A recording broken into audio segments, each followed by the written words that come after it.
Bonjour et bienvenue à tous. Aujourd'hui, je vais vous parler d'un auteur. Je vous préviens, il n'y aura pas de spoiler par rapport au livre qui est cité ici. C'est vrai que je vais citer Siddhartha. Donc, c'est un livre que je viens de lire et qui me semble incroyable. J'aimerais introduire à vous cet auteur du point de vue aussi astrologique pour tous ceux qui ont le même chemin que moi et que vous allez vers le poisson par exemple, ou vous allez vers le sagittaire. Dans cette vidéo, j'aimerais juste vous expliquer comment un auteur avec son parcours peut être incroyablement important, intéressant pour le nôtre, et peut aussi nous aider quelque part à suivre notre chemin, à nourrir notre âme. Et ce livre, cet auteur, je le connais depuis le livre que j'ai lu il y a très très longtemps, qui s'appelait Le loup des steppes, et je l'ai trouvé incroyable, et il m'a beaucoup aidé à l'époque, c'était il y a très longtemps déjà. Et ce livre-là en particulier, d'ailleurs c'est beau qu'ils ont mis 2 poissons. Je sais que c'est une édition ainsi, il y a beaucoup de différentes éditions de ce livre, mais comme je vais vous expliquer un petit peu cet auteur et vous allez voir que il y a un lien avec le poisson, c'est incroyable. Et ce livre, je pense que tout le monde devrait le lire. Tous ceux qui ont un chemin de vie spirituel, je parle de tous ceux qui vont vers des signes divers, que ce soit Sagittaire, Capricorne, Verseau, Poisson bien sûr, Scorpion, je pense que vous devrez vivre un petit peu aussi pour la spiritualité. Je ne veux pas dire que les autres nonors n'ont pas besoin de ce livre. Je pense que chaque âme humaine va trouver quelque chose d'important dans ce livre, comme une éducation personnelle face à cette vie, face au but de cette vie. Et je tiens vraiment à cœur ce livre maintenant. Je pense que c'est l'un des plus beaux livres que j'ai jamais lus. Aussi pour la fin et pour tous les enseignements qu'il donne au fur et à mesure de la lecture. Et je voulais donc indiquer que je vais ici un petit peu parler de l'astrologie, et je voulais vous présenter ce thème d'Hermann Hesse. Donc vous le voyez maintenant à l'écran. Et vous pouvez constater qu'effectivement, c'est quelqu'un qui est ascendant Sagittaire et qui a Jupiter en Sagittaire. Et donc, c'est une position qui, effectivement, nous donne une grande compréhension de la personne qui a écrit ce livre. Quelqu'un qui a longtemps été probablement en solitaire, qui a passé beaucoup de temps, justement, repenser les choses, plonger dans son âme, pour connaître ce qui se passe. C'est un professeur, c'est Jupiter en Sagittaire, c'est quelqu'un qui nous donne énormément de compréhension aussi sur nous-mêmes, et comme c'est rétrograde, ça veut dire que c'est quelque chose de très important aussi pour lui, de comprendre. J'apporte une grande importance pour les nœuds, et c'est vrai qu'ici le nœud nord est en Poisson, pas loin du mien d'ailleurs, et ça indique effectivement que la personne est venue ici, l'âme est venue ici pour chercher des réponses spirituelles en premier, des réponses spirituelles pour une vie simple. Et vous allez voir dans ce livre qu'il y a la réponse à cette demande du nœud nord en maison 2 et en Poisson, de rechercher une vie simple, qui en même temps répond à des questions très précises et très profondes, et en même temps nous apprend à apprécier la simplicité, à apprécier la vie dans laquelle il n'y a pas grand-chose. Donc ce nœud nord en Poisson, qui indique que dans sa vie il a eu ces moments de recherche importantes qui l'ont mené vers écrire ce genre de magnifique bouquin. Il n'y a pas que celui-là, il y en a plein d'autres qu'il a écrits, et la plupart sont spirituels justement. Et cette spiritualité, elle vient de Jupiter en maison 1, elle vient de son but de vie, elle vient aussi du fait qu'il y a Saturne en maison 3, qui indique une certaine recherche, une lourdeur de pensée, puisque chacun des personnages de ces livres souffre au début du trop de sérieux.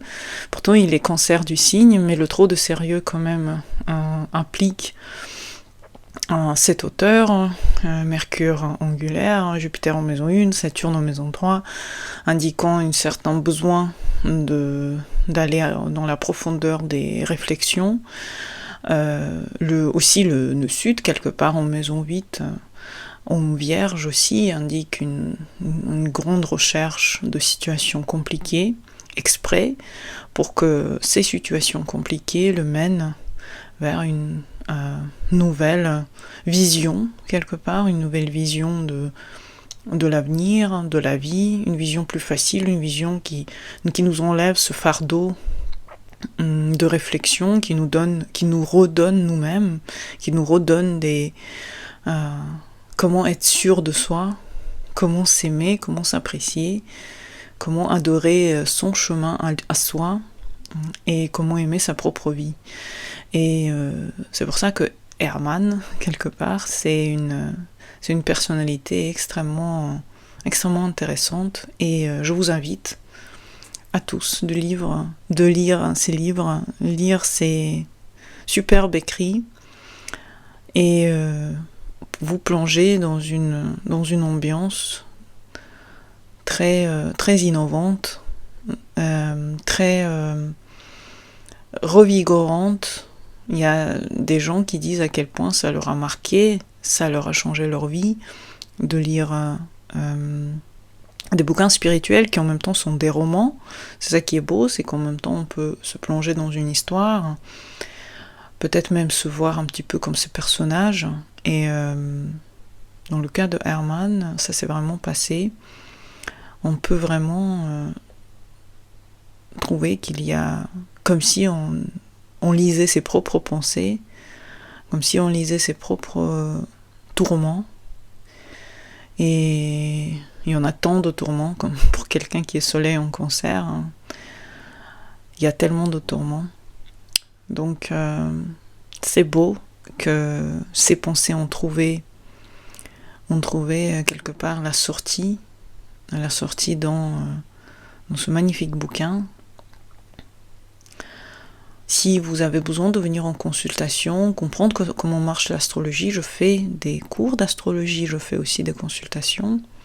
Donc n'hésitez pas, on peut regarder comment ça marche. Ce thème est très beau, ne serait-ce que quand on voit qu'il y a Saturne et la Lune qui font des carrés à Mercure et Jupiter dans la maison 7 et 1. Je ne vais pas vous donner des choses très difficiles à réfléchir, mais ne serait-ce que ce carré hanté, quand on le voit, on se dit « Waouh, c'est beau !»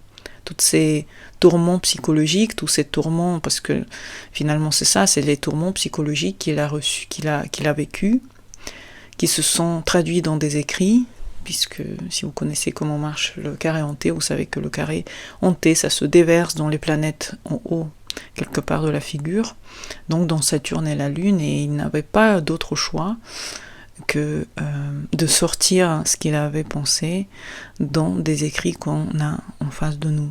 C'est très beau, et c'est pour ça que j'aime beaucoup, toujours, je suis en lien avec l'écrivain. Quand je lis les histoires, pour moi c'est pas juste une histoire, c'est l'histoire de quelqu'un qui a vécu, quelqu'un qui a... Moi-même j'écris et je sais que l'écriture, c'est ce que vous vivez à l'intérieur de vous. C'est tous les tourments que vous vivez. Donc quand vous pensez aux écrivains qui écrivent des trucs incroyablement difficiles et même qui font peur, vous vous dites, bon, bah, la profondeur de cette personne doit être très très très compliquée. Donc la complexité de cet être dans ce livre, qui nous apprend à nous-mêmes notre propre complexité, qui nous ouvre à nous-mêmes nos propres réflexions. Je pense que chaque livre devrait nous mener vers des découvertes sur nous-mêmes. Si on voudrait avoir un lien avec notre propre spiritualité, c'est bien d'être en contact avec des gens qui ont déjà vécu et qui ont en fait déjà fait tout ce qu'on est en train de faire, qui ont déjà parcouru ce chemin. On n'est pas unique, on est loin d'être unique, et nos pensées elles sont loin d'être uniques aussi. Et dans la recherche de cette compréhension, c'est beau de connaître un petit peu L'astrologie, je pense qu'elle répond à énormément de questions et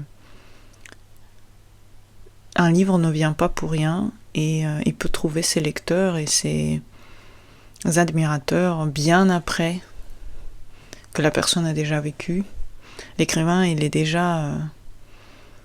a vécu, il a partagé, il a subi aussi quelque part ses propres tourments et on est en train de découvrir ça à l'intérieur de nous et rien n'a changé. On est juste des continuités des âmes, les âmes des autres, les âmes qui nous montrent que tout est possible, qu'on est capable. Et donc je vous invite de tout cœur de lire Siddhartha de Hermann Hesse et en général de vous plonger dans la personnalité de cet incroyable auteur, de cette personne extrêmement compliquée et extrêmement difficile à vivre, j'imagine. Il n'est pas si facile que ça. Si vous voyez comment dans son livre il avance dans ses questionnements, c'était quelqu'un d'extrêmement difficile. Et ça, vous comprenez dans l'ascendant Sagittaire, descendant Gémeaux. Si vous voulez comprendre ça, venez en cours. On va tout décortiquer. Voilà, j'espère que vous avez aimé cette vidéo. Je ne sais pas si elle va trouver une quelconque résonance dans vous, mais je voulais vraiment partager les émotions que je viens de vivre à travers ce livre. Voilà, j'espère que tout le monde va bien. Et bon février à tous. Ou quand est-ce que vous regardez cette vidéo, ça peut être n'importe quel moment. Bonne journée à vous et au revoir.